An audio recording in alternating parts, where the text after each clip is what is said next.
핵을 빼놓고 보면 전 세계가 기겁할 일이었다. 현재 한국 국군이 날 행사 하루 만에 전 세계에서 심상치 않은 반응이 흘러나오고 있습니다. 베일에 쌓였던 현무 KF-21의 숨겨진 역대급 성능, 미 B-1B 전략 폭격기, 그리고 미래의 무기체계까지 진짜 뜬금없이 세계 외신들이 하루 만에 경악하기에 충분한 압도적 군사력 기술력을 선보인 대한민국이었습니다. 그토록 바라고 바랐던 자주국방 대한민국인데요.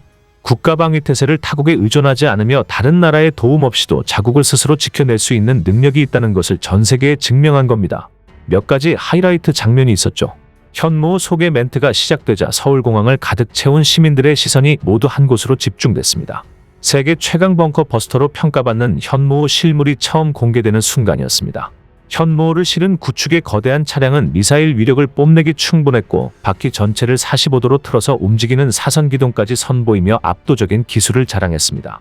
중국 싱크탱크 군사연구소는 현무의 웅장한 형체에 놀라며 한국군은 현무의 재원을 밝히지 않았지만 공개된 외형으로 보면 2단 고체연료 엔진의 발사 중량 36톤, 길이 16m, 직경 1.6m, 사거리 최대 5,500km, 최고 속도 마하 10 이상, 이동식 발사대의 콜드런치 발사 방식으로 추정된다고 전했습니다.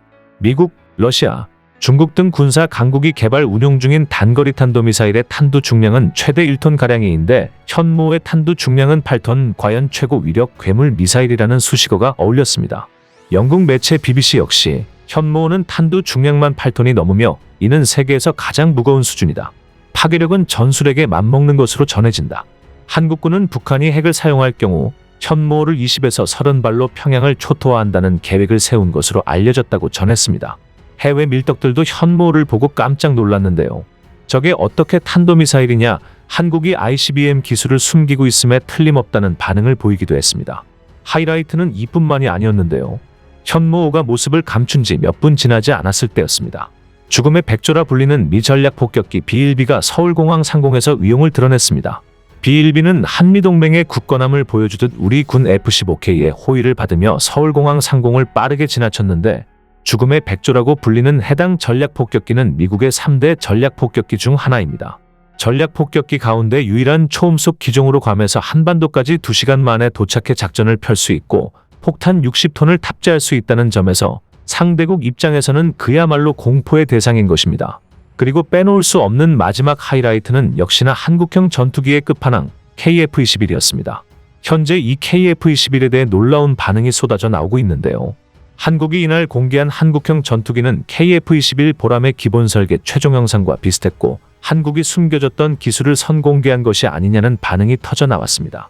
한국군은 기존 스텔스 전투기와 유사한 KF-21 기체 형상에서 알 수 있듯이 향후 KF-21의 개발이 완료되고 블록 3으로 진화적 개발 단계를 거치면서 완전 매립형 내부 무장창을 갖췄습니다. 5.5세대 스텔스 전투기 혹은 그 이상의 성능을 갖춘 전투기로 개량할 것을 생각하고 설계하였고 단독 선외 기동을 하는 등 압도적 성능을 자랑하자 중국 일각에서는 한국의 전투기는 마치 랩터 같았다는 반응이 나왔습니다. 다음은 중국 군사전략 싱크탱크에서 평가한 KF-21의 성능인데 한마디로 요약하면 한국이 동북아를 최악의 화약고로 만들 미친 전투기를 생산해냈다는 것이었습니다. KF-21은 같은 F-414, G-400 엔진을 사용하는 FA-18EF보다 작고 가벼우며 동급 추력의 F-35보다 ing면 하중이 작다는 특징을 가지고 있다. 이 덕분에 추력대 중량비가 세계 최고에 준하는 수준이고 3중 디지털 FBW, LEX, 가변 캠버 날개 등이 적용됨에 따라 높은 가속력과 선회 능력, 고받음과 기동 능력을 보여줄 것으로 예상된다. 기동성은 단연 F-16을 상회한다. 특히 F-35에 적용된 비선형 동정 모델력 변환 제어기법도 적용될 예정인데 이는 양산형 항공기로서는 F-35에 이어 두 번째로 적용되는 것이라는 점에서 놀라지 않을 수 없다. 이외에도 자동지형 추적, 자동경로항법, 자동회복, 자동지상 충돌 회피 등의 기능이 적용되는 현대 전투기의 정점에 가까운 기술력을 투사하고 있다. 실제 한국군은 5.5세대급 이상의 개발을 검토 개시했다고 발표한 바 있는데요.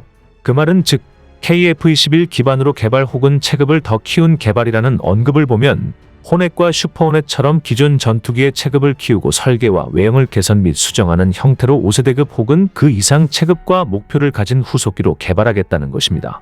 한국군은 육군이 압도적으로 강해 육방부라는 말이 있기도 했는데 이제 동북아에서 공군 최강 전력을 앞두고 있을 뿐 아니라 대양해군의 꿈도 꾸고 있는 겁니다.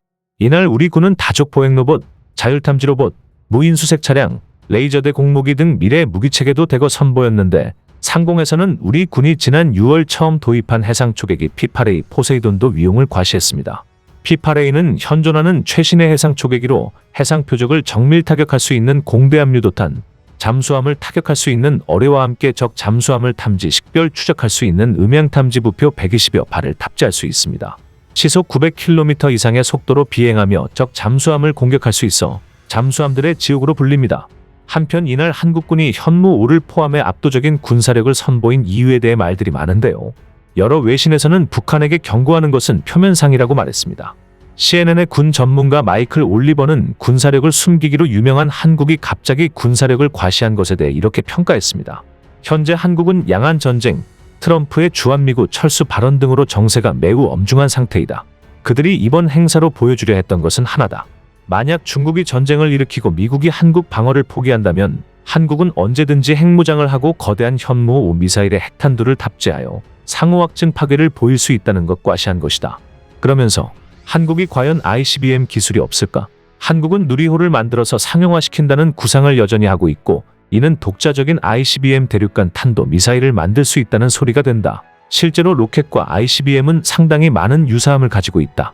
핵 보유를 할 수 없는 한국이지만 위에 서술했듯 일단 그와 비슷한 미사일이나 ICBM을 만들 수 있는 기술을 보유하고 있다는 것만으로도 주변 일본, 러시아, 중국 등 가까이 있는 나라를 넘어 해외에 멀리 있는 국가들에게도 한국은 공포의 대상이 될 수 있다. 생각해보자. 만약 한국이 핵보유국만 된다면 핵탄두만 만들면 되며 한국의 기술력으로 핵탄두는 정부 지원과 국민의 동의만 있다면 만드는 건 금방이다. 그걸 로켓에만 붙인다면 곧바로 ICBM이 되는 것이다. 당장의 그 세계 최강이라 불리는 미국마저도 북한에 있는 ICBM과 핵 때문에 침공하기 까다롭다. 생각해보자. 핵 없는 북한이 과연 지금 미국한테 거침없는 도발을 일삼으면 미국이 가만히 내버려 둘까? 미국까지 나갈 것도 없이 한국한테도 찍소리도 못한다. 그러나 그 핵 때문에 협상도 하고 비핵화를 이끌려고 하는 것이며 핵 보유국이 적은 이유도 이 때문이다. 물론 비용은 많이 든다.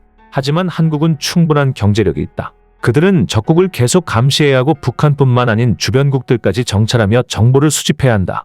유사시 아무리 동맹국이라 해도 정보를 제때제때 얻는 건 힘들다. 한국이 지금까지 보여온 행보와 기술력을 감안했을 때 독자적인 로켓 기술이 없다고 상상하기 힘들다. 그들은 이미 현무 6을 만들어냈을 수도 있다. 다른 선진국들이 로켓 기술 우주에 천문학적인 돈을 투입하는 이유가 대외적으로는 우주 탐사라고 밝히지만 사실 대부분이 안보에 관련된 것인데 과연 국방의 진심인 한국이 ICBM 기술이 없을 거라고 누가 말할 수 있겠는가라고 평가했습니다. 전 세계가 놀라워하고 동북아 전역이 경계하고 있을 만큼 한국의 군사력은 정말 막강해졌다는 것이 체감되는데요. 기본적으로 자주국방은 주권국에게 필수 불가결한 능력입니다. 만약 자주국방이 이루어지지 못한다면 이는 전시의 국가의 운명을 타국의 결정에 의존해야 하는 상황으로 이어지게 됩니다.